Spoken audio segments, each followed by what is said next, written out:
A transmissão está começando. Todos os participantes estão no modo somente escuta.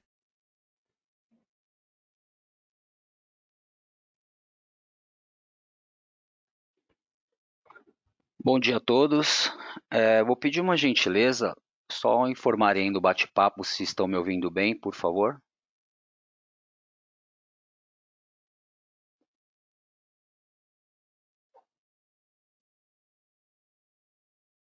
Maravilha, obrigado, tá, pelo retorno.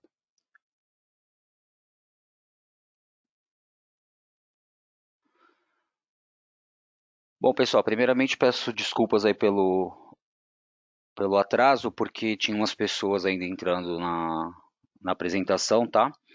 Então agora, hoje nós vamos dar início aí ao TOTS Responde, né? Livro Caixa Digital Produtor Rural, é uma obrigação nova, tem uma faixa aí, né, de obrigatoriedade para entrega. Eu vou estar falando, eu sou da consultoria tributária, tá, da TOTUS.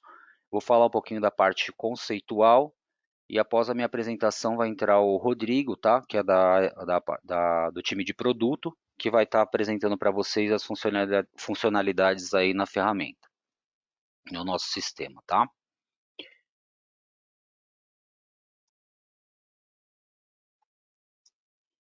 Bom, como eu falei, meu nome é Douglas de Andrade, eu faço parte do time da consultoria de segmentos, né? Eu faço aí, represento a TOTUS nos grupos de empresa piloto aí junto ao Fisco, em algumas áreas de SPED e obrigações acessórias, tá? Sou formado em ciências contábeis e aí já estou aí no mercado aí em instituição financeira, área tributária e escritório contábil também. Então, a nossa dinâmica hoje vai ser a apresentação, né, do livro Caixa Conceito, né, a parte conceitual e depois as implementações no produto, como eu havia falado. E ao final, tá, nós vamos abrir aí para dúvidas. Então, quem for tem dúvida aí durante a apresentação, tanto da parte conceitual quanto do produto, pode já ir digitando aí nas perguntas, tá? E ao final aí nós vamos estar respondendo. Lembrando que essa apresentação ela está sendo gravada e estará disponível aí no portal TDN, no canal da TOTS, na verdade, tá? No YouTube. Em até uns 10 dias, creio que já vai estar disponível no canal da TOTS no YouTube, tá bom?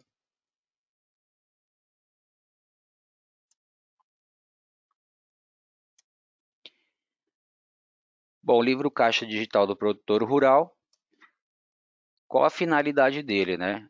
A finalidade desse livro, na verdade, ele já existe, mas tem obrigatoriedade aí da Receita Federal, né? Ele visa apurar aí o resultado da atividade rural, ou seja, a diferença entre as receitas, despesas e o custeio aí de investimento na atividade rural.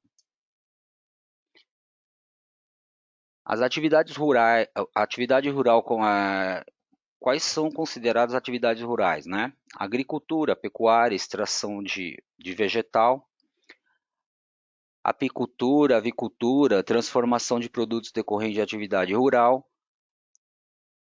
beneficiamento de produtos agrícolas, descasque de arroz, debulha de milho, conservas, entre outros, tá?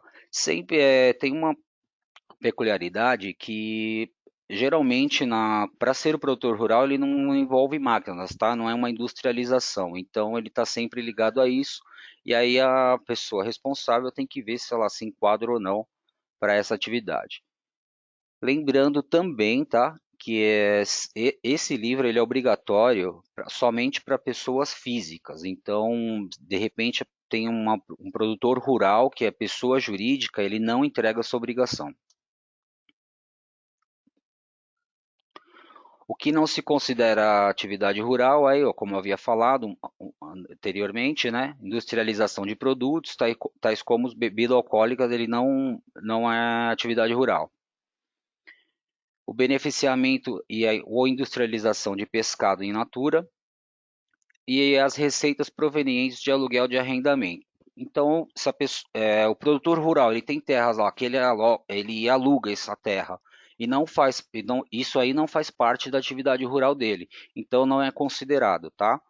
Então ele joga geralmente, se ele tiver essa receita, ele vai jogar direto como ganho de capital na declaração do imposto de renda dele.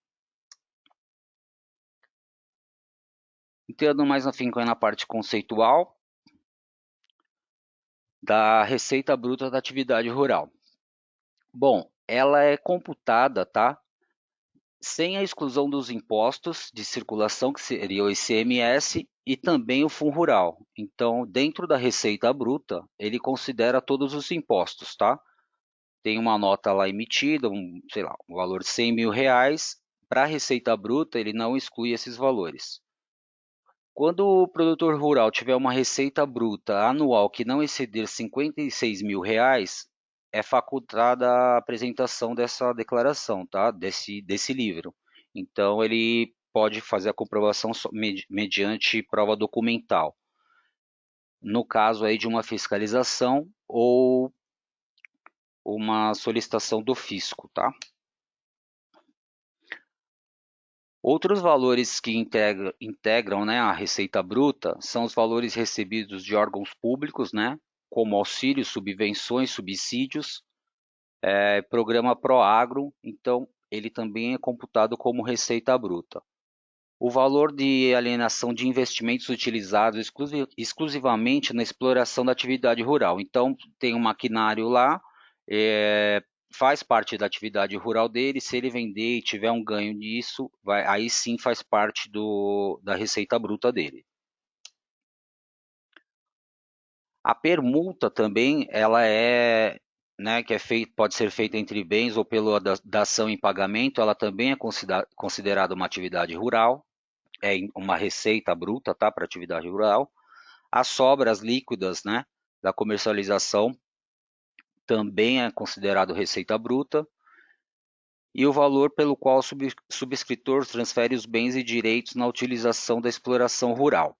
Então, se ele vai integralizar um capital, como transfere algum bem dele, é considerado uma receita bruta também. Os documentos, né, aceitos aí pelo fisco para serem comprovados, né, mediante receita e despesa, e nós vamos falar um pouquinho agora nesse quadro. Na receita, usualmente são utilizados nota fiscal de produtor rural, né, nota de entrada, nota promissória, ou uma nota promissória rural ligada à nota fiscal, ou demais documentos oficialmente reconhecidos pelos fiscos estaduais, tá? Então vai depender muito também aí do fisco estadual, em qual estado que ele está situado.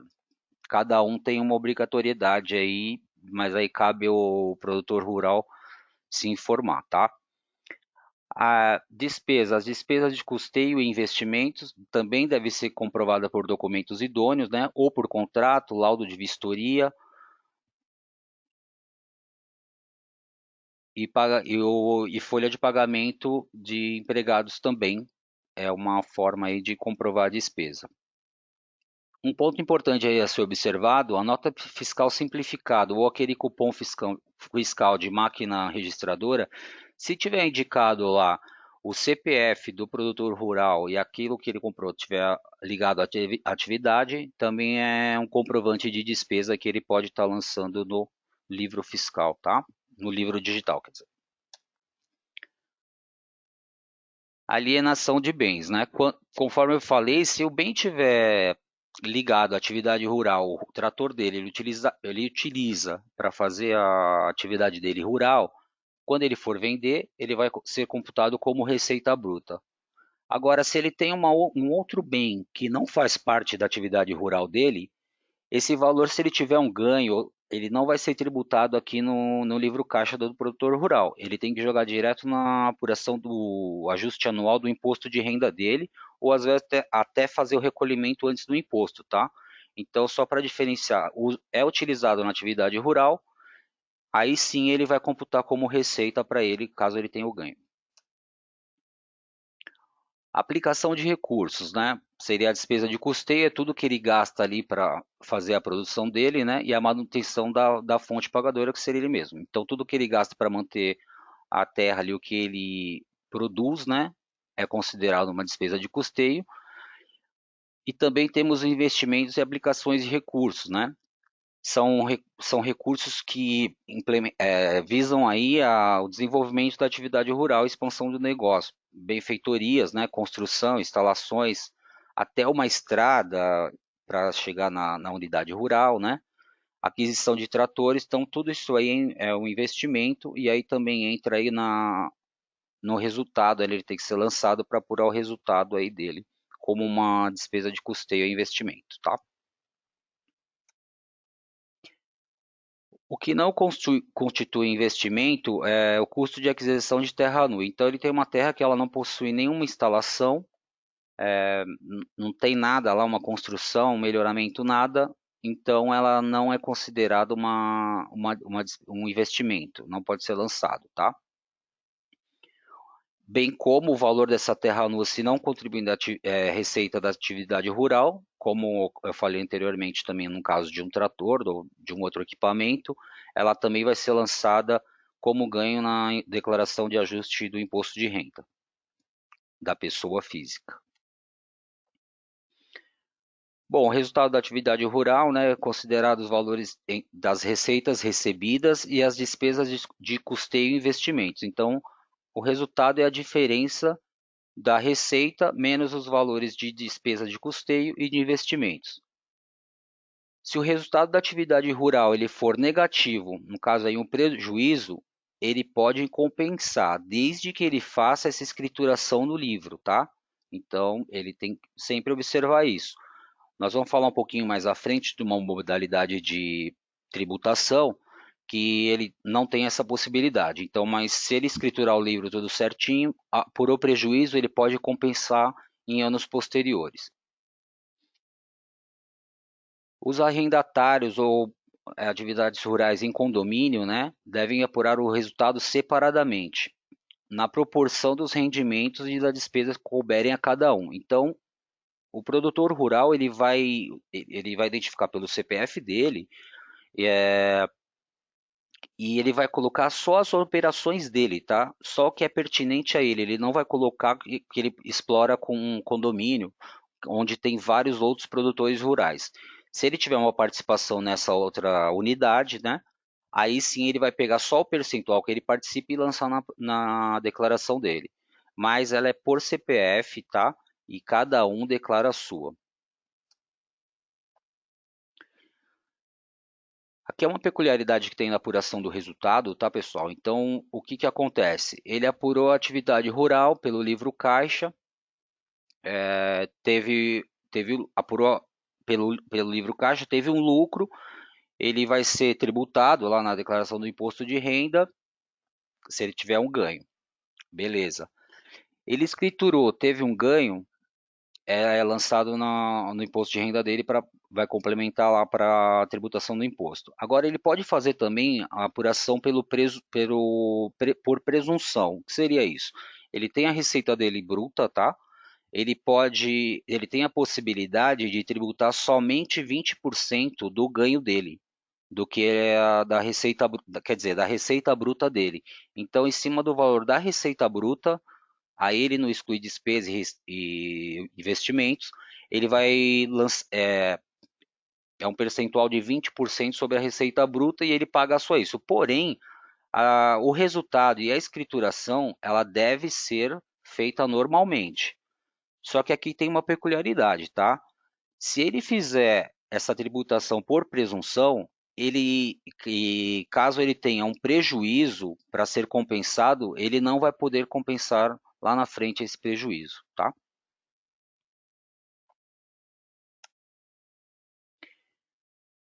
Bom, quando a atividade for explorada aí por cônjuges, tá, tem a possibilidade de ser feita na declaração de somente um deles, tá? Não precisa ser separado ou proporcionalmente. Então pode ser feita na declaração só de um dos cônjuges. Os encargos financeiros aí, em decorrência de empréstimos e financiamentos, né, adquiridos pela atividade rural, eles só são dedutíveis quando do pagamento. Então foi feito lá um empréstimo, tá, um financiamento, ele vai se tornando uma despesa de investimento somente quando ele for pagando. Outro ponto também que tem é a que temos é a aquisição de bens, tá? Por meio de consórcios e de arrendamento mercantil. Então você vai pagando aquelas parcelas, aquilo ali ele não se torna uma despesa, tá? Ele só vai se tornar uma despesa quando você tiver em posse desse bem. E aí sim você pode, ou com os casos de um consórcio, for contemplado, aí você pode ir apurando as parcelas como despesa. Antes disso, não, tá? Se não tiver com bem, não é possível.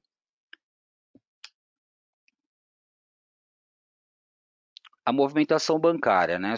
Somente deverá ser, os lançamentos devem fazer parte da atividade rural, né? As receita e despesa que transitarem pela conta corrente aí da pessoa física.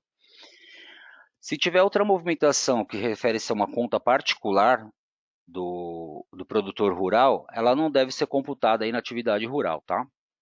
Então, um ponto importante que nós tivemos aí nos chamados, tá, na consultoria, foi isso daí. Essa declaração, ela não é uma conciliação bancária. Então, você tem que separar lá no extrato o que se refere à atividade rural e aí sim vai lançar no livro caixa. O que não for da atividade rural, nesse momento, a Receita Federal, né, ele não vai estar confrontando esses valores. Só um momentinho, por gentileza, pessoal.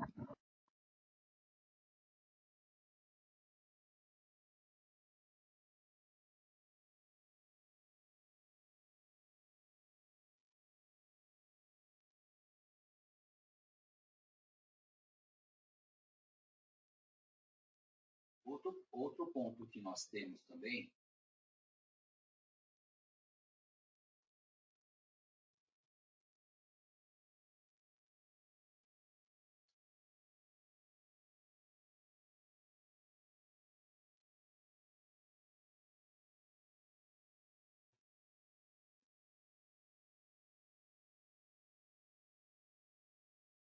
Outro ponto que está no manual também, né, que é bem importante, o saldo inicial e final. Então, assim, ele não vai, no final do ano, os saldos das contas são zerados, tá? No livro caixa. Então, sempre no início de cada ano, ele vai começar com saldo zero. Quanto aos demais valores que não fizerem parte aí da atividade rural do declarante, uma retenção de imposto, um valor, ele vai ser lançado como valor em trânsito, tá? Como 99 numerário em trânsito.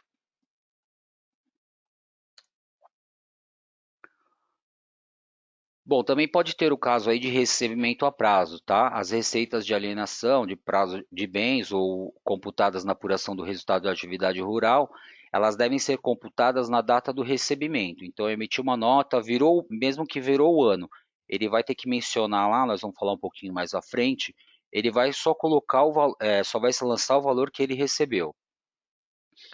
Contrato de compra e venda de devolução, ele também só vai ser computado como uma despesa, né? Na verdade, vai ser uma exclusão lá da receita bruta no mês da devolução.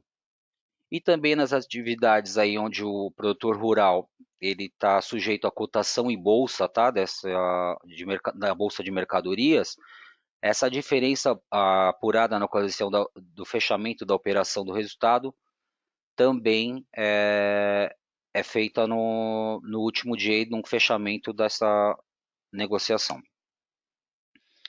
Retenção de impostos na fonte pagadora. Então, o produtor rural que está declarando, ele pode ter impostos retidos de uma nota que ele emitiu, tá? Ou que ele também pode ter adquirido um serviço. Então, esse valor também tem que ser informado, tá?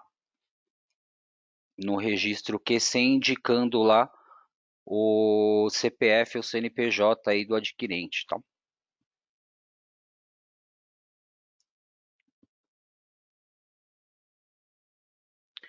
KIPF, né, que é o Cadastro de Atividade Econômica da Pessoa Física, aqueles casos onde o produtor rural ele não tem um CNPJ, então ele é obrigado a fazer esse cadastro. No caso aí de exploração coletiva, só um deles vai declarar, os demais não precisam colocar o KIPF. E se a exploração for individual, ele é obrigatoriamente a ter o KIPF e informar no livro caixa, tá? Só para exemplificar aí, né, que é um cadastro feito na Receita Federal, tá, com informações de atividades econômicas exercidas por pessoas físicas. Fala um pouquinho de obrigatoriedade de entrega e penalidades. Bom, para a obrigatoriedade de entrega do livro é para quem teve uma receita bruta anual de 4.800.000 reais. Excepcionalmente, tá, eu vou falar no outro slide, para esse ano, que se refere à entrega de 2020, que se refere a 2019, é somente para os produtores rurais que tiveram receita bruta acima de 7.200.000. Então, mas agora em 2021 já prevalece os 4.800.000, tá? A entrega deve ser realizada até o prazo do fim da declaração de ajuste de imposto de renda de pessoa física. Então, ele acompanha o calendário lá, que para esse ano vai ser agora no dia 30 de abril, tá? O prazo para entrega. Também está sujeito a multas por entrega, pela falta de entrega e omissão, né? No valor aí de R$ 100 por ano calendário e de 1,5% sobre o valor de cada transação aí que for omitida, tá? Caso tenha uma fiscalização. O residente no exterior, no final do ano, na apuração ele tem uma atividade que exerce, ele está no exterior, na verdade, né? E exerce uma atividade aqui. O imposto deve ser dado, o imposto de renda deve ser pago na data do fato gerador. E a atividade exercida no exterior, que é onde ele está situado aqui no Brasil e exerce atividade em outro país, né? Também deve ser tributado. Porém, ele vai lançar diretamente na declaração de ajuste anual, tá? Ela não entra nesse livro aqui.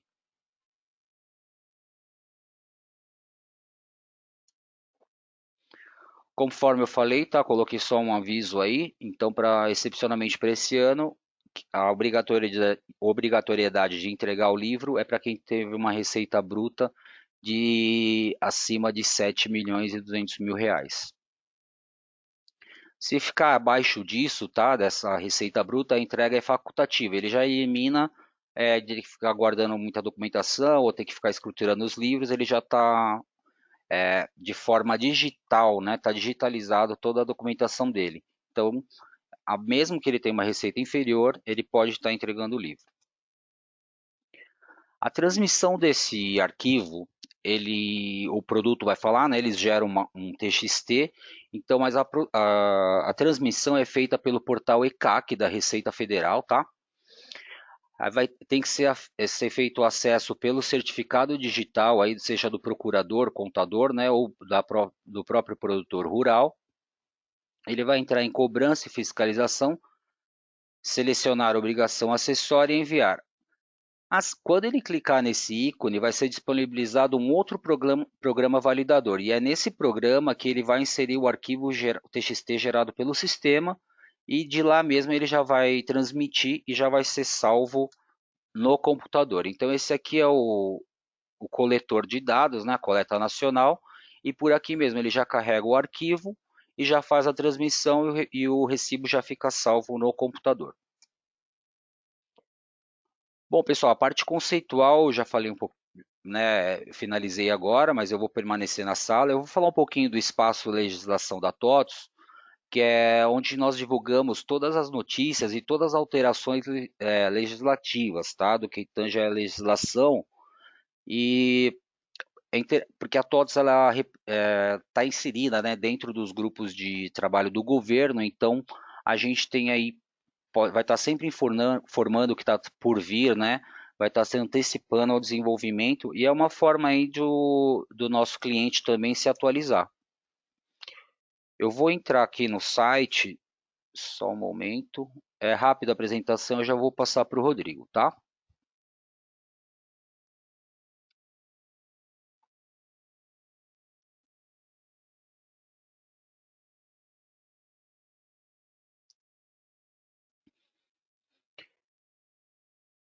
Então é só entrar em totos.com, sou cliente, aí vai ter aqui espaço legislação.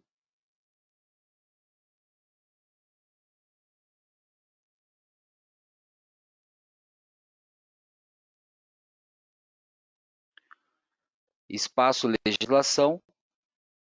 O cliente também ele vai aparecer um pop-up aqui para ele cadastrar o e-mail dele, tá? Então ele vai receber semanalmente aí todas as alterações legislativas, o que teve de mais relevância, e no final do mês um resumo.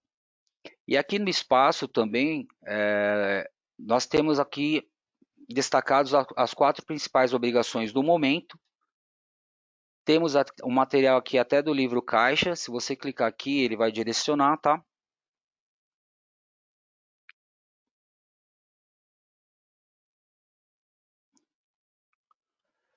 E aqui nós fizemos um resuminho de tudo o que é o livro caixa, obrigatoriedade, para que serve.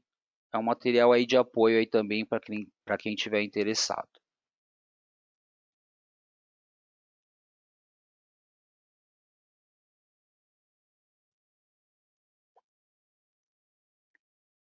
Continuando aí no espaço legislação, aqui aqui é onde ficam disponibilizados todos os nossos, no TOTOS Responde, você pode se cadastrar, tá? Para participar gratuitamente dos nossos eventos. E aqui são as últimas notícias publicadas. Então vai ficar sempre nessa parte. Quando você fizer o cadastro por e-mail, você automaticamente vai receber essas notícias, tá? E também ter acesso a tudo que já foi publicado.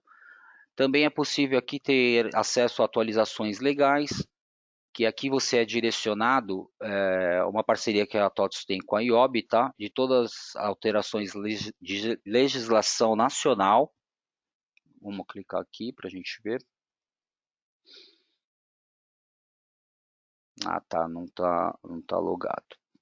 Bom, mas aí clicando aqui, sendo com o login do cliente, você vê todas as atualizações, o calendário de obrigações, que tem todas as obrigações dos principais municípios, né, com mais das capitais, os federais e os estaduais, tá? As principais obrigações acessórias. Tire suas dúvidas, que são as facs também, que são públicas, estão disponíveis no portal TDN. O portfólio online, o que cada produto da TOTOS atende, né? Qual obrigação atende. O TIF é um produto também que pode ser adquirido, que é a inteligência fiscal, ele faz uma auditoria nas suas obrigações acessórias. E o blog fiscal de clientes, que é esse que eu falei para vocês. E aí é só fazer o cadastro e aqui você pode buscar aqui qualquer notícia, qualquer assunto, ele vai aparecer para você. Bom, pessoal, a minha parte é essa, tá? Eu vou estar passando agora para o Rodrigo, ele é do time de produto. E aí ele vai falar para vocês aí do que alterou no produto e ao final aí nós estamos disponíveis para dúvidas, tá? Por enquanto, obrigado e até daqui a pouco. Obrigado, Douglas. Bom dia a todos. Todos me ouvem?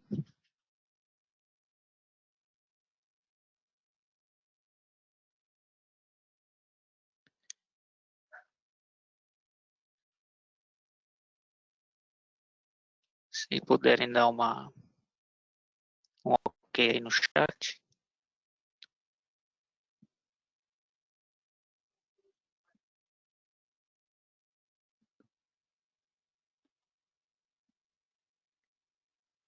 Tá ok, Rodrigo, pode dar sequência. Pode. Deixa eu só compartilhar aqui a tela com vocês.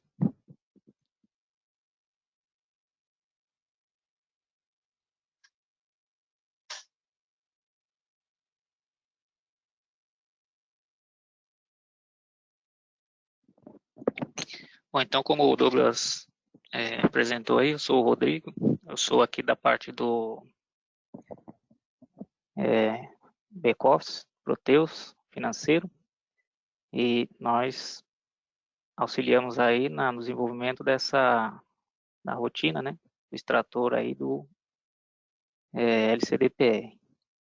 Então, estamos aí desde o começo do ano, final do ano passado, atuando no layout 1.2 e recentemente agora, desde fevereiro, nós fizemos algumas alterações para contemplar aí o layout 1.3, que foi disponibilizado pela Receita no começo de fevereiro. Então, aqui, acessar o sistema aqui no módulo financeiro. Para quem já vinha acompanhando já a rotina, né, os cadastros, desde no final do ano passado, não teve grandes alterações assim em termos de cadastro. Algumas mais importantes estão aqui no cadastro de imóveis. O cadastro de pessoa continua o mesmo. Aqui você tem a possibilidade de informar o proprietário e o cadastro de terceiro, aonde você tem os campos obrigatórios para ambos os cadastros e também, para o caso do cadastro de um declarante, pessoa física, a obrigatoriedade de todos os campos serem preenchidos, com exceção do complemento e do telefone, que a Receita não coloca como campo obrigatório.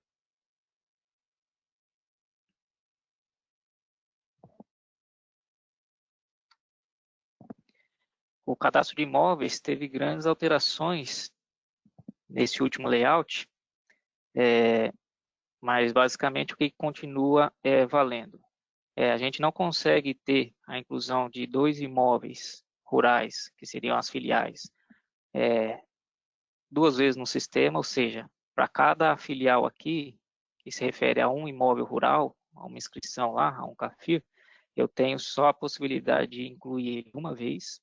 O sistema já apresenta isso, já impede a inclusão desse imóvel de forma duplicada.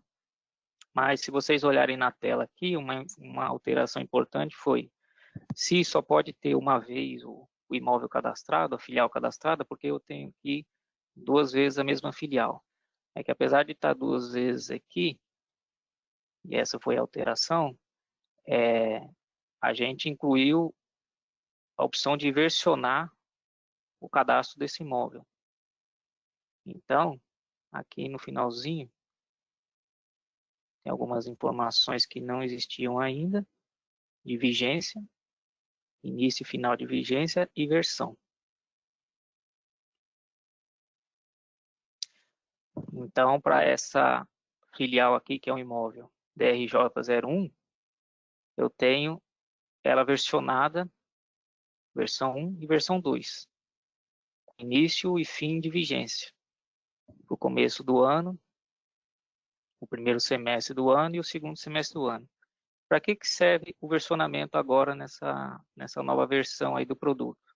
O versionamento vai servir justamente para apontar para o sistema se esse imóvel rural teve uma alteração no seu tipo de exploração. Então, ao invés de eu alterar esse cadastro aqui, a gente tem agora a opção de alterar a exploração, que é para dizer justamente no sistema se uma propriedade, um imóvel rural que tinha uma exploração individual, onde o participante participava com 100%, se houve uma alteração no tipo de exploração, e ele já não explora mais individualmente, ele explora agora em parceria, com metade, incluindo um novo sócio aqui, um novo parceiro, eu posso informar isso através do início e data de vigência aqui, o início e o fim da vigência desse cadastro. Então, no primeiro semestre desse ano, no ano de 2020, o imóvel era explorado individualmente por esse participante aqui, por esse proprietário. Mas a partir de julho do ano até o final, ele passou a ser explorado em parceria com um novo sócio. Então, desde que as datas aqui de início e final de vigência não se intercalem, né, não haja uma intersecção entre essas datas, a gente consegue informar isso para o sistema dessa forma, né? Início e data de início e fim de vigência, para que a gente consiga apresentar aqui a mudança no tipo de exploração do imóvel. Isso foi uma das alterações aí, dos ajustes que precisaram ser feitos para atendimento do novo layout 1.3 do LCDPR. É que a gente trata isso por conta dessa versão aqui do cadastro. Okay? Outro fato importante que a gente precisou implementar também é, dentro de alteração, uma vez que eu tenho o imóvel cadastrado, eu consigo alterá-lo para incluir um complemento do imóvel. O que seria esse complemento? Uma vez que eu não tenho a possibilidade de incluir mais de uma vez o mesmo registro, a mesma informação aqui de imóvel rural para a mesma filial, quando você tem uma fazenda que você tem mais de uma inscrição, mais de um CAFIR, mais de uma numeração desse imóvel, como eu não posso informar aqui, que eu só tenho esse campo uma vez, então, em outras ações aqui, em complemento de imóvel, eu consigo, para aquela filial, para aquele mesmo imóvel, formar um novo número de CAFIR, com o dígito verificador aqui. Então, o CAFIR dessa fazenda em determinado município, porque essa numeração é por município, ela tem o número 123. E em outro município, a mesma fazenda recebe o CAFIR 456. Então, é aqui que eu consigo informar esse novo CAFIR sem ter a necessidade de duplicar a informação de filial dentro do sistema. Por isso que a gente não tratou aí, não abriu aí o cadastro para ser informado mais de uma vez o mesmo imóvel, a mesma filial. Então, se você tem mais de um CAFIR para sua fazenda, é nesse complemento de imóvel que você vai informar quantos CAFIR você necessitar. E aí aqui, esse cadastro de proprietário em cima é o proprietário que está lá no cadastro do imóvel, mas aqui nada impede que você informe um outro proprietário, se for o caso, nessa divisão aí, né, nesse novo CAFIR, para essa mesma fazenda.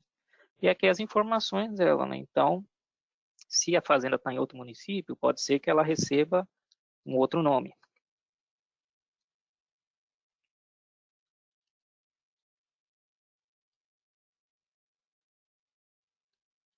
E aqui se continuaria o cadastro como se fosse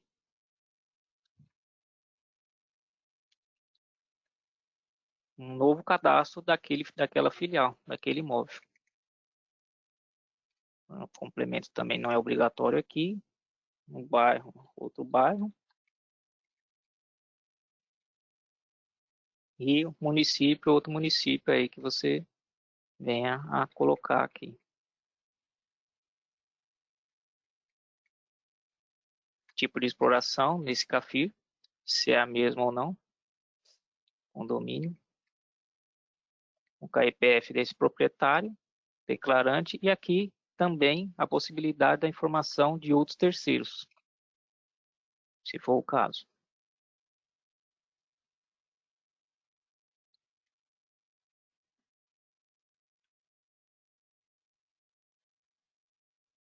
Isso foi uma alteração realizada para atendimento ao novo layout 1.3. Está dentro do cadastro de imóveis e também está na documentação principal lá no TDN, no link, né, do Wizard, do LCDPR, que a gente disponibiliza para vocês e vamos mostrar aqui no final da apresentação também. Então, basicamente, no cadastro de imóveis, o que teve de alteração para atendimento ao novo layout, isso. Do mais, a questão de cadastro continua da mesma forma que antes. Então, lá no cadastro de natureza, eu tenho que informar todas as naturezas que são da atividade rural, ou seja, que devem gerar ou não o LCDPR. Então, se eu tenho uma natureza cadastrada, eu preciso alterar essa natureza, e aqui na abinha de outros, informar que ela é uma natureza que deve constar, toda a movimentação realizada dentro dessa natureza deve ser levada para o arquivo do LCDPR. Então, é por intermédio desse campo aqui que eu continuo informando para o sistema quais são os movimentos financeiros que deverão ser carregados para esse arquivo.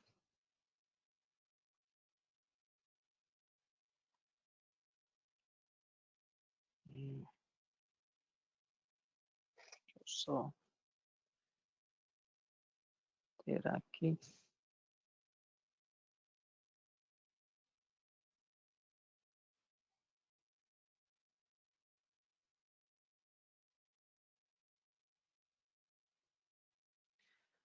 Dentro do meu cadastro de bancos, eu tenho a opção lá de informar quais são as contas na qual eu reconheço como sendo contas próprias, né? Ou seja, são aquelas contas em que toda a movimentação que aconteceu dentro dessa conta minha declarante, né? São contas de titularidade própria e que, portanto, essa identificação dentro do cadastro lá, o bloco 050, que é as contas bancárias, e, porventura, por consequência, ter esse vínculo aí no bloco Q100 de movimentação bancária. Então, se eu tenho uma conta no meu cadastro de bancos, SA6, que eu reconheço como sendo de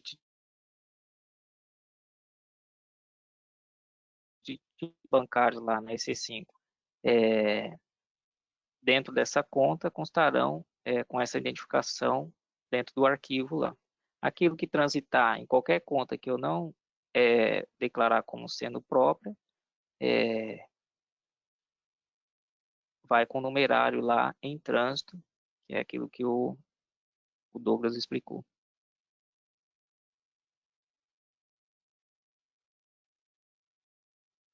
E, por fim, o extrator, que já está atualizado na versão 1.3, que não sofreu grandes alterações assim, mas a gente tem uma principal aqui dentro do Wizard, que é justamente aqui a forma de apuração, se pelo livro ou pela apuração do lucro, situação especial ou normal, e essa possibilidade aqui de você gerar os seus registros no arquivo Q100 pela data da baixa, né, do movimento, quando ele entrou quando ele foi baixado no sistema, ou pela data de disponibilidade, né, a data de crédito.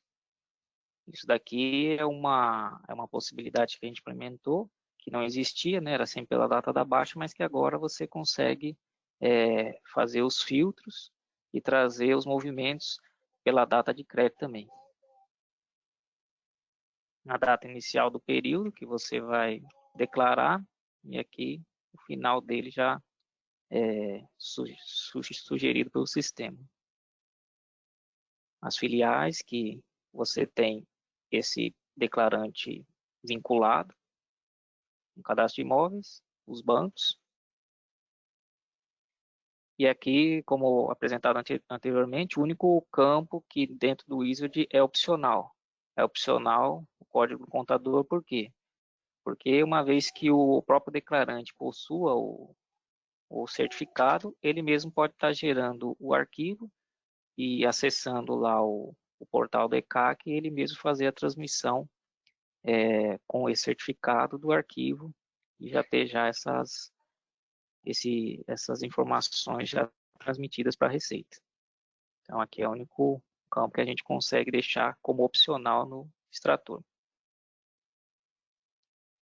O diretório que você vai definir como diretório para geração do arquivo. e processar a geração do arquivo.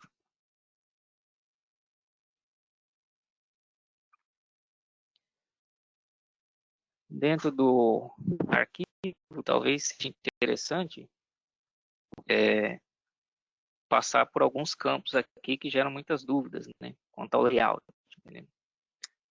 Então, aqui você tem os blocos de apresentação da declaração, a versão que a gente está atuando, o CPF do declarante, o nome dele, data e fim do período declarado. Aqui a informação da forma de apuração, se pelo lucro que a gente definiu lá, né? 1 ou 2. Aqui o bloco 30 da obrigação com os dados do declarante, 40 com os dados do imóvel, e aqui no finalzinho é a quantidade, né, a porcentagem de participação desse declarante nas despesas e receitas desse imóvel. Imóvel aqui identificado por esse 001. Se eu tivesse outros imóveis, constariam aqui para mim, embaixo, outros 040, com a identificação 002, 3, 4 e assim por diante. E os seus terceiros aqui relacionados. Então, para cada 40, seus terceiros. 40 terceiros e assim por diante. Então, esse 50% aqui, ele está dessa forma aqui, porque a leitura dela, tanto desses números aqui, quanto as informações do Q100, é sempre de trás para frente, considerando as casas decimais. Ou seja, aqui, a participação desse proprietário dentro desse imóvel, em cima das despesas e receitas, é de 50%. Ou seja, 0,0 de cada decimal, por cento de participação. E o que gera realmente a dúvida aí na leitura é que uma leitura errada é de uma participação de 5.000%. Não é isso, é de 50%. Se fosse de 50% e 23%, 50,23%, seria isso aqui. Ok?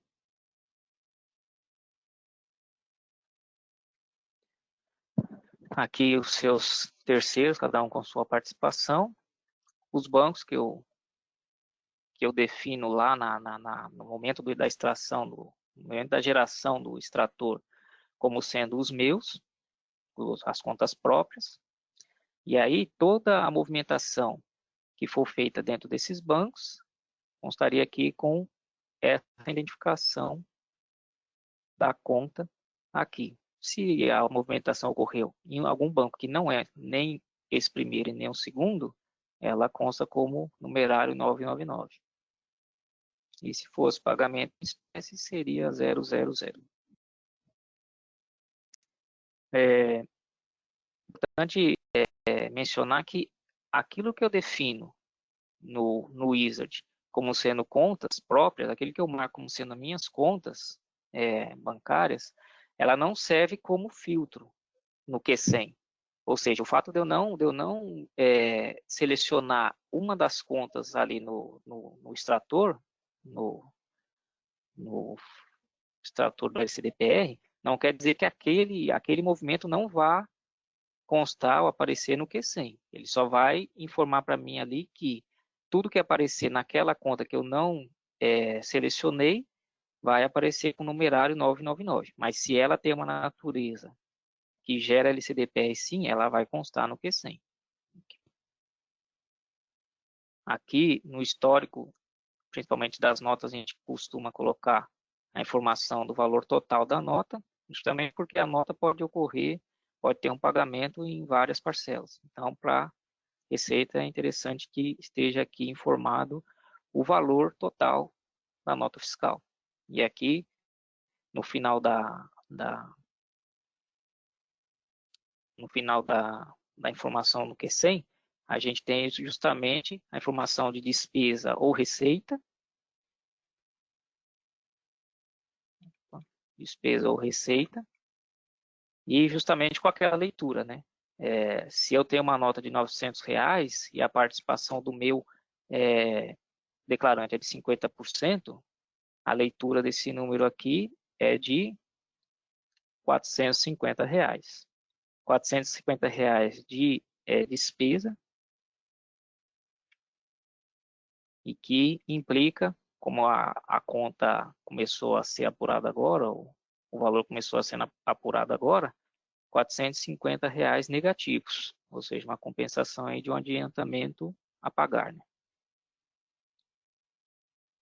Aqui embaixo, uma receita de R$ 500, e aí sim, um saldo do registro anterior menos o registro atual, R$ 50 positivos. Então essa é a leitura dos valores aqui. E o Q200, que é simplesmente o resumo aí do Q100, né, do bloco anterior. Aqui no 999, as informações finais do registro, que seriam os dados do contador, se fosse o caso, se houvesse um contador responsável pela transmissão. E de novidade do LCDPR, né, da versão 1.2 para 1.3, o que muda é basicamente isso. Nem todos os produtores tinham a necessidade, né, da informação desses vários CAFIs por filial. Então, para eles, a extração continua do mesmo jeito, né? Não tem complemento de imóvel a ser cadastrado. Basicamente, para a geração do arquivo, não mudou nada da versão 1.2 para essa versão atual aqui. Mas é importante que esteja atualizado, né, o sistema, justamente pela questão do versionamento, né, para que o arquivo não seja barrado lá no validador, né, do site da Receita, no ECAC.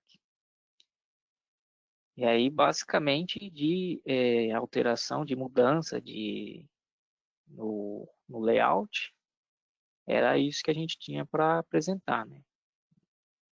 O mais importante aí.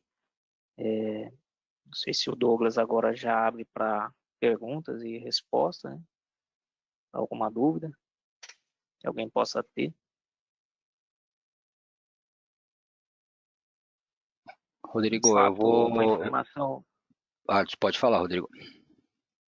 Uma informação importante também que é nova, é recente, é assim, dentro do nosso arquivo, a gente tem lá o ID a identificação lá de qual que é o cliente, o fornecedor daquela receita. Então, você tem aqui o CNPJ ou o CNPJ ou o CPF de quem pagou ou de quem você recebeu aquele valor. Isso daqui, quando vem da carteira a pagar ou receber, a gente sempre busca pelo cadastro do cliente fornecedor daquele título, né? Então, se é um título a receber aí, você tem lá o cadastro do cliente, você recebeu de um determinado cliente, e esse cliente tendo o CPF ou CNPJ informado, na tabela SA1, cadastro do cliente, a gente consegue trazer essa informação aqui. E a mesma coisa se for um título a pagar, né? A gente consegue trazer essa informação do fornecedor. Para as movimentações bancárias, que são geradas direto aqui pelo movimento bancário, a gente não tinha essa informação até o ano passado, porque a gente não tinha um campo aqui onde você definia qual o CNPJ ou CPF daquela movimentação, de quem você recebeu aquele valor ou para quem você pagou. Mas nessa atualização de versão, uma vez que você tiver o seu dicionário agora atualizado, você tem a informação aqui, tanto por pagar ou por receber, de um ID de contribuinte. Esse ID, as movimentações que vão para o LCDPR, é importante que esteja cadastrado, é importante que esteja informado com CPF ou CNPJ. Por quê? Isso do passado, né, 2019, que não tinha, infelizmente essa informação não existia no sistema, pelo menos para o Brasil aqui não, era um campo que não era utilizado. Então, no passado a gente precisa, em 2019, que esse campo esteja preenchido para que seja possível eu levar essa informação do CPF, CNPJ para o bloco do Q100 corretamente, entendeu? E também para as próximas declarações, para os próximos arquivos, em 2021, né, ano calendário 2020, é importante que isso esteja preenchido. A gente possa fazer a extração e levar a informação de uma forma completa para o arquivo. Isso foi só um fato importante que precisou ser ajustado, precisou ser alterado num cadastro que a gente já tinha, né, de antes, né, que era o movimento bancário. E é isso. Isso é importante ressaltar também. Douglas? Beleza, Rodrigo, obrigado. Você pode deixar na sua tela aí mesmo? Temos duas perguntas aqui, tá? Talvez seja aí dá para você mostrar no produto. Então vamos Ok. lá, pessoal. Quem tiver mais aí também já pode postar, tá? Eu vou ler, que aí fica melhor e porque também vai ficar gravado e a resposta também. Então a Liliane Rosa, ela tem duas perguntas, tá? Na verdade, quando colocamos a opção do imóvel arrendado no cadastro de imóveis, ele obriga a colocar o percentual do terceiro, mesmo arrendatário tendo 100% da propriedade. Como fazer neste caso? Quando colocamos imóvel Luciane? arrendado. Tá. Aí, dentro do processo lá de desenvolvimento da rotina, a gente teve a participação de alguns pilotos aí que, dentro do próprio programa do ECAC lá, constava como obrigatória a informação de um terceiro, né, para esses casos aí que ocorrem em parceria, né. Então, assim, uma vez que você tem lá uma terra arrendada, um cadastro de imóveis, você, pelo menos aquilo que a gente apurou aqui no próprio site da Receita, que era obrigatório a informação de um participante, né, de um terceiro, entendeu? Porque Isso pode ter não para outros, né? exploração individual. Porque pode É, ter outros também, né? E a outra para tipo de pergunta, exploração. eu creio que ficou, só confirma aí, Liliane, se ficou claro, por gentileza, tá? Senão a gente retoma o assunto. Outro questionamento, ela não, quando colocamos opção do imóvel arrendado.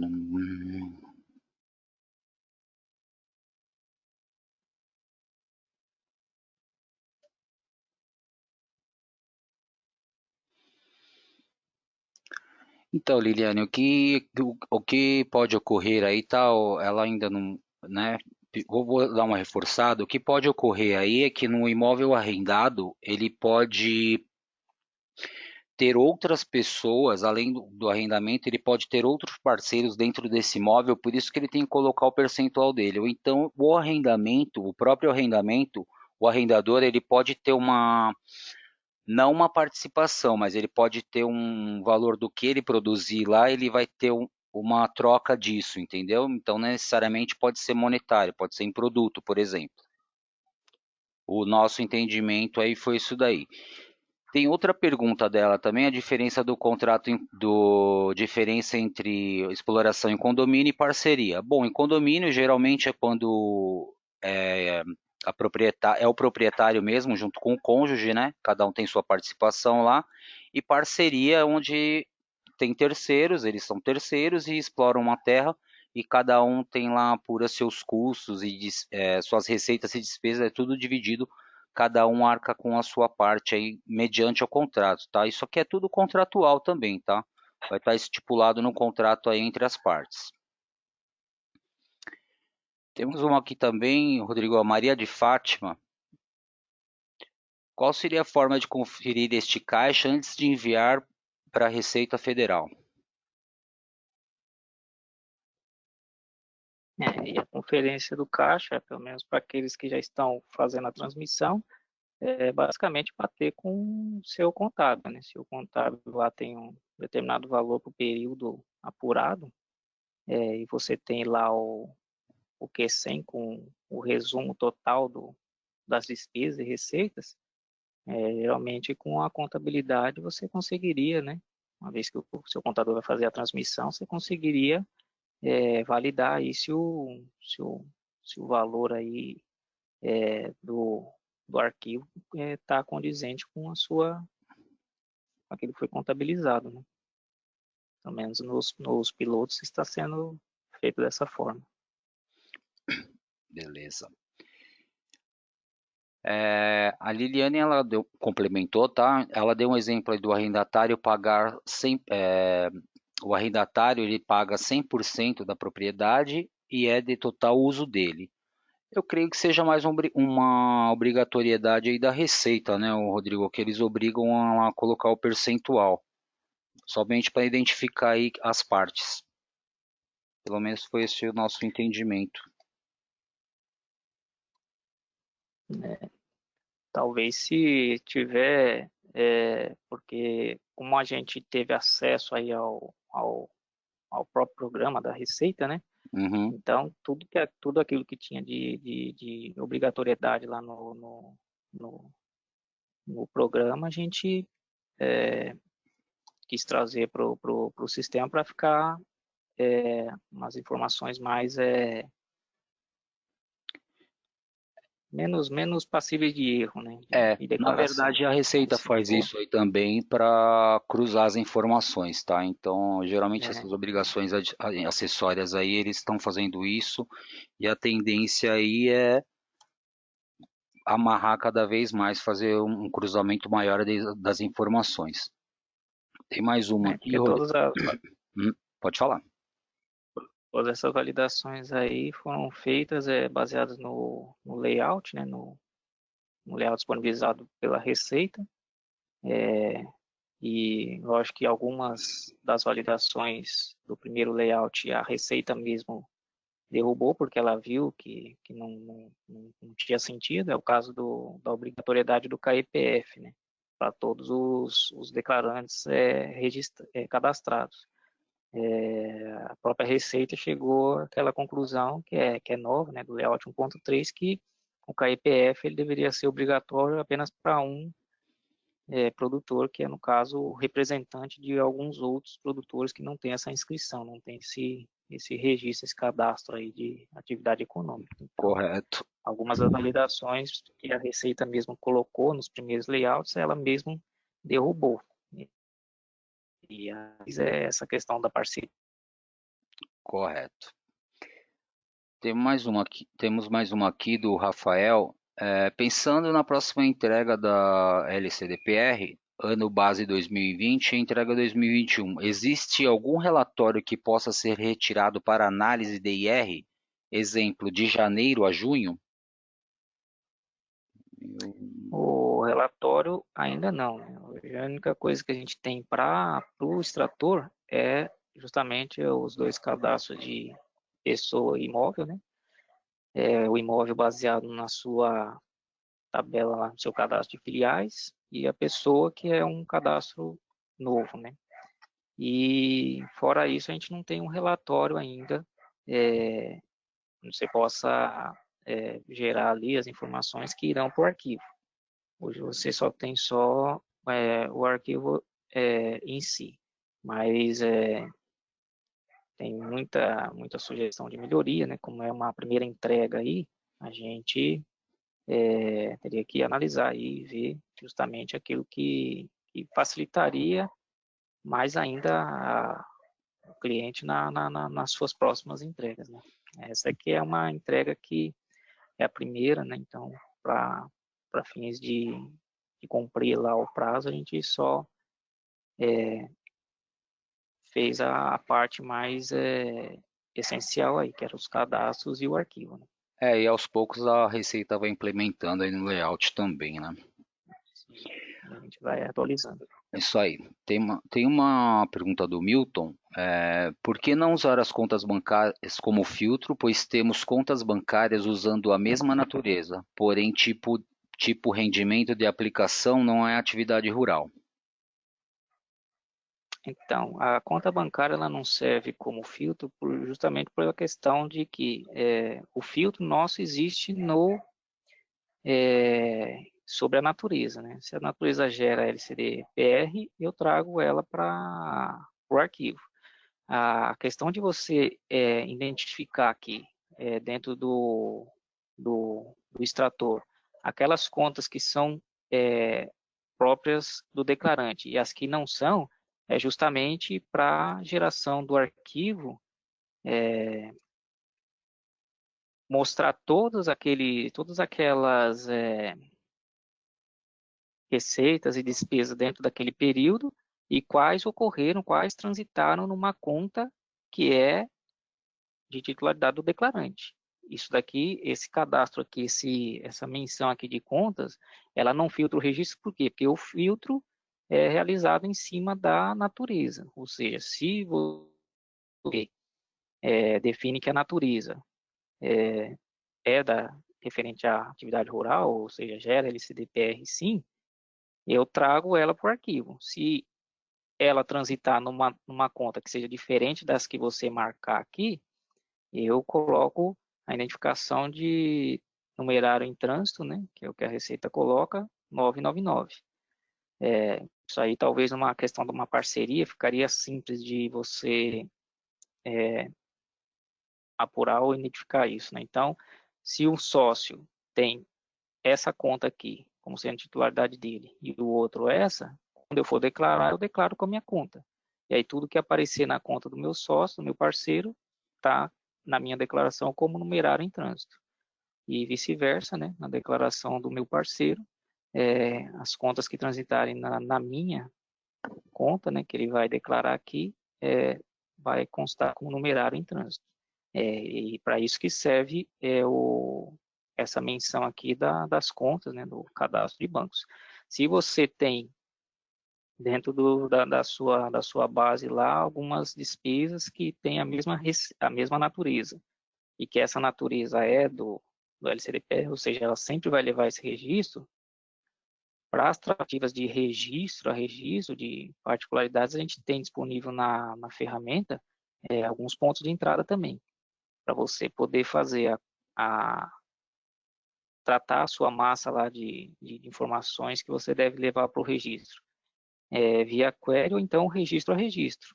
Identificar qual aquele registro que você está trabalhando, daquela determinada conta e saber que aquele registro daquela conta não deve ser levado para o arquivo, apesar da natureza mostrar isso, né? Identificar esse registro como sendo LCD-PR, sim.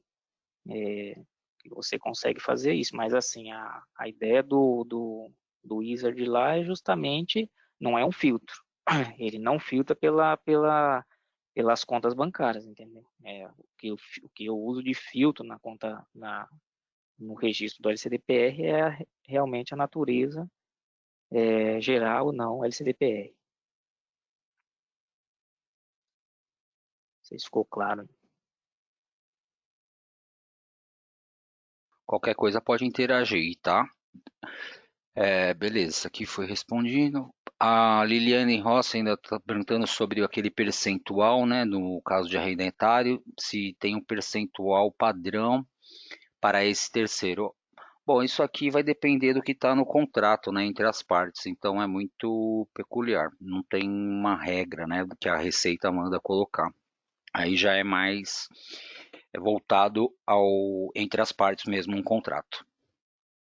A única coisa que a gente tem de validação na questão do percentual dos terceiros é que, basicamente, como você tem lá uma terra, a somatória lá que a gente tem de participação entre terceiro e proprietário, né, ou declarante ali, ela não pode exceder 100%, né? Então, você tem lá, às vezes, no meu exemplo lá, um sócio majoritário aí com 50% de participação e dois parceiros ali, cada um com uma porcentagem de 25%.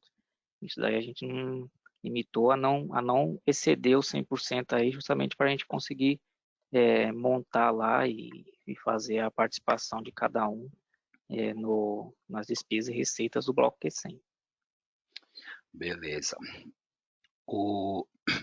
Agora temos mais a Maria de Fátima, ela está perguntando aqui. Estamos com dúvidas aqui que as compensações entre as carteiras e as compensações entre fornecedor e cliente devem ir para o arquivo? Não, compensação entre carteira não, justamente porque, assim como nas compensações, né, a gente considera que para o livro é justamente a movimentação, entendeu? Como você tem aí uma compensação de uma carteira com a outra, você não tem essa movimentação. Então, tudo que é da compensação entre as carteiras, a gente não trata no arquivo. Beleza. Tem mais uma da Maria de Fátima. O sistema tá gerando movimento para as compensações de títulos, não está levando as compensações entre carteiras. Bom, acho que É justamente por isso mesmo.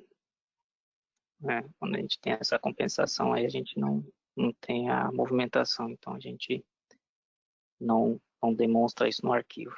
Só mesmo as compensações que geram realmente despesa e receita. Despesa ou receita. Né? ela está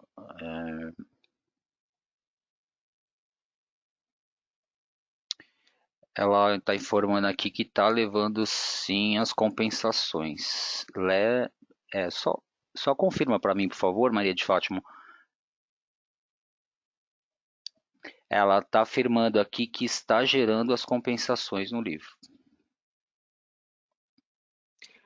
Compensação, assim, quando você tem uma compensação a pagar ou receber, essa compensação, por ela ser um adiantamento, ela tem que constar no livro caixa. Não, sim. PA contra a nota fiscal, sim. Se é uma compensação a pagar, o que acontece? Você tem lá no seu arquivo, no bloco do Q100, você tem aqui a identificação do que é esse movimento. Então, aqui, a identificação 1 aqui mostra que isso aqui é uma receita, ou seja, está na coluna aqui do positivo. O 2 seria uma despesa, ou seja, nada de receita, mas sim a despesa. E você teria aqui também uma identificação 3 aqui para os adiantamentos. Que aí seria o PA e o RA, recebimento antecipado e pagamento antecipado. O RA e o PA, quando eles são compensados, tem um RA com uma nota, ou tem uma nota com um PA, e eu faço a compensação, a pagar ou receber, essa compensação, como é aqui, né, compensação de adiantamento, esse valor aqui, como ele caracteriza uma despesa, ele sim vem para o LCDPR. Agora, se eu tenho um crédito de uma carteira a pagar e outro a receber, e eu faço a compensação entre as carteiras, rotina lá fina 450, essa compensação entre carteiras, motivo lá de compensação entre carteiras, essa movimentação não deve ser levada por LCDPR. Beleza, Rodrigo.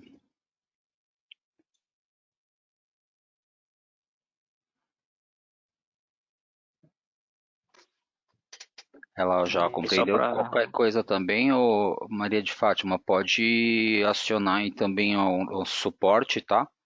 E aí o pessoal também pode detalhar mais esse assunto aí. Pode fazer a pergunta, não tem problema. Temos um tempinho ainda.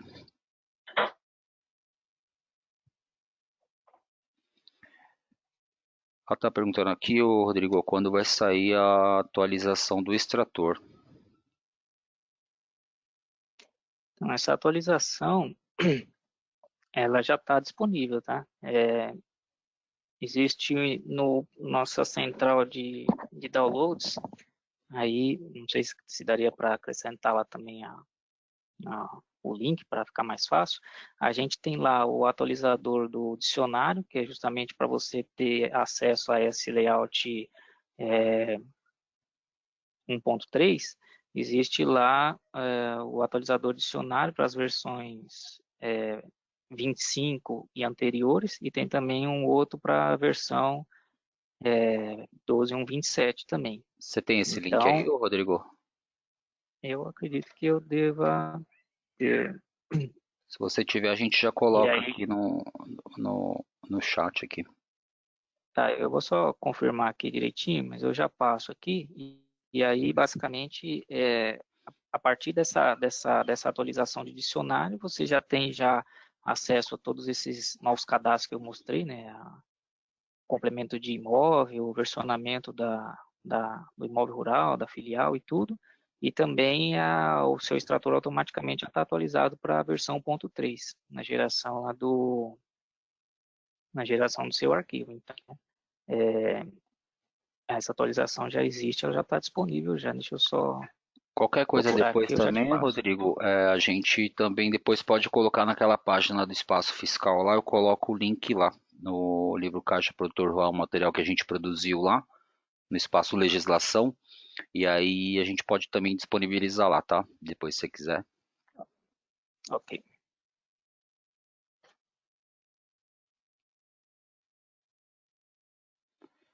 Ela está informando aqui, a Maria, né, que está levando os títulos gerados a partir das faturas. Isso, Motivo esse título FAT e tal. aí, Ela já está com o chamado inclusive, aberto Maria, aqui. acho que inclusive eu estou atuando no seu chamado aqui agora, tá? Eu já estou atuando nele porque como tem essa tratativa de ambas as carteiras, né? A gente está fazendo aqui também a tratativa para os títulos de faturas do contas a pagar, né? A carteira a receber, você tem lá a opção de liquidação, e essa liquidação já é tratada para não levar os títulos que originaram os títulos liquidados. Então, a gente liquidou, a gente exclui o que foi originário, né, o que originou os títulos, e leva para o arquivo apenas os que foram gerados a partir daquela liquidação. Mas a fatura realmente é um ponto aí que está pendente aí, mas a gente já está atuando já para responder aí o mais rápido possível para você, ok?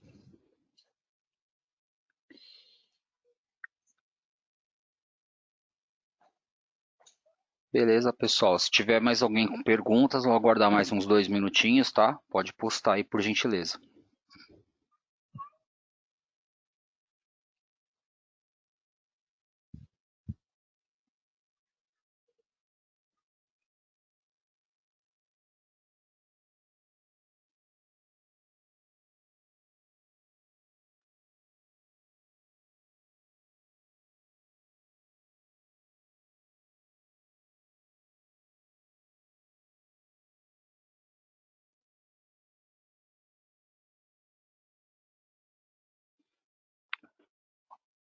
Rodrigo, o Milton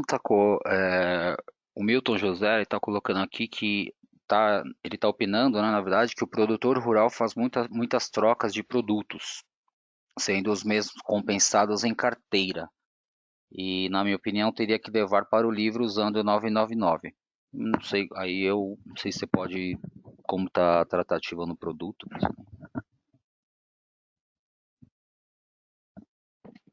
Bom, a tratativa que a gente tem por padrão é que não leva, né? Daria para ser realizado, se fosse necessário, via ponto de entrada, mas como não existe a compensação aí de carteiras e um, um, um crédito elimina a, a despesa, esse motivo aí de compensação para a gente não caracteriza um movimento, né? Uma movimentação, né? Seria no mesmo caso aí do mesmo conceito aí da fatura e liquidação, que é basicamente um acordo, né? Pode ser Que é aqueles casos de permuta, né, Rodrigo? também.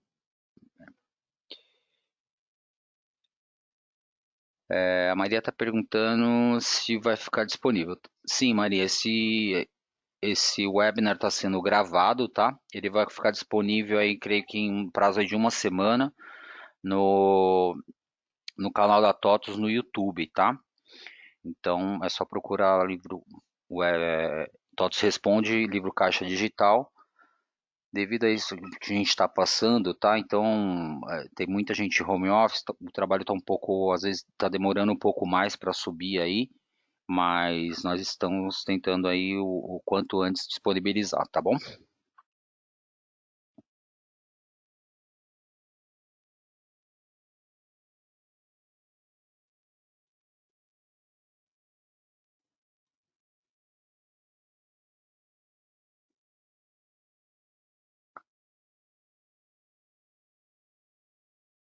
Bom, pessoal, peraí, surgiu mais uma questão aqui do Milton.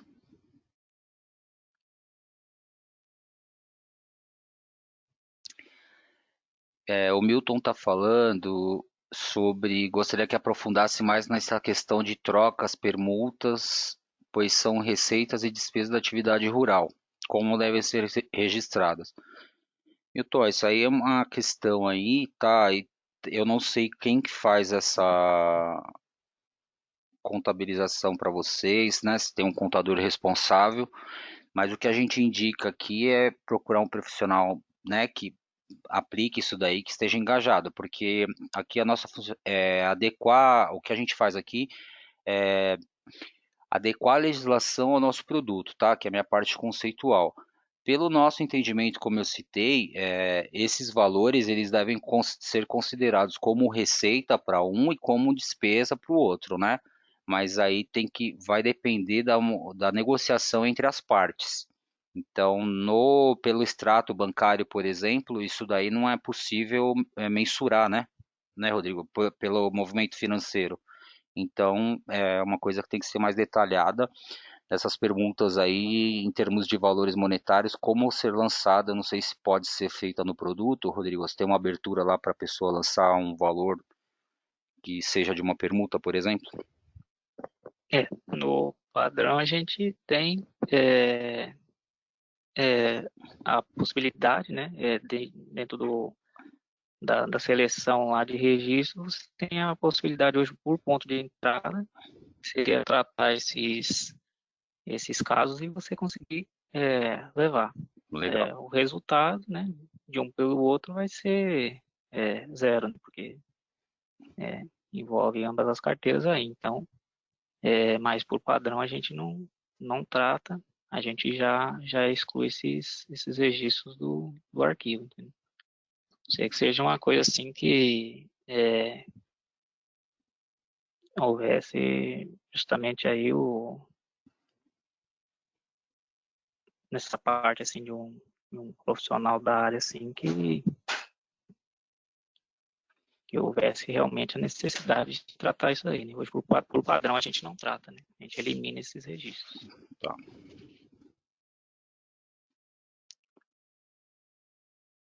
A Maria de Fátima está informando aqui que está pedindo, Rodrigo, perdão, não usamos customizações para obrigatoriedades. Então, nem precisa mesmo. Né? Tá. Nem precisa mesmo, né? Mais casos específicos aí. Fechou. Bom, pessoal, nós estamos finalizando a apresentação, tá? Aí em documentos, em anexo, se você clicar aí na aba documentos, tem um PDF aí da apresentação conceitual, tá? Creio que ali pode ser tiradas algumas dúvidas aí sobre a parte conceitual, então já está disponível um documento PDF e conforme eu informei, também vai ser disponibilizado no canal do YouTube esse webinar sobre o LCDPR Responde aí da TOTS, tá? Livro Caixa Digital do Produtor Rural. Só vou dar mais um tempinho, caso quem tem interesse, vai aí na aba documentos, já está disponível um PDF lá para baixar. E aí quando a gente encerrar não será mais possível, tá?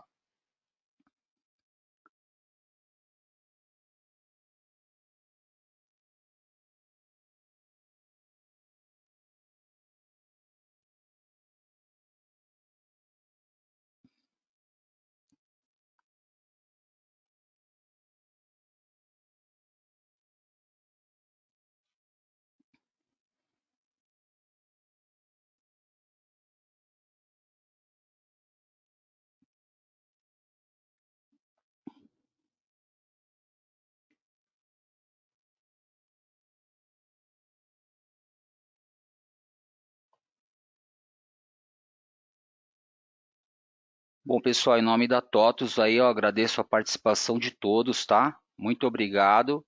Obrigado, Rodrigo, aí de produto. Se quiser fazer mais alguma consideração aí, Rodrigo, pode falar.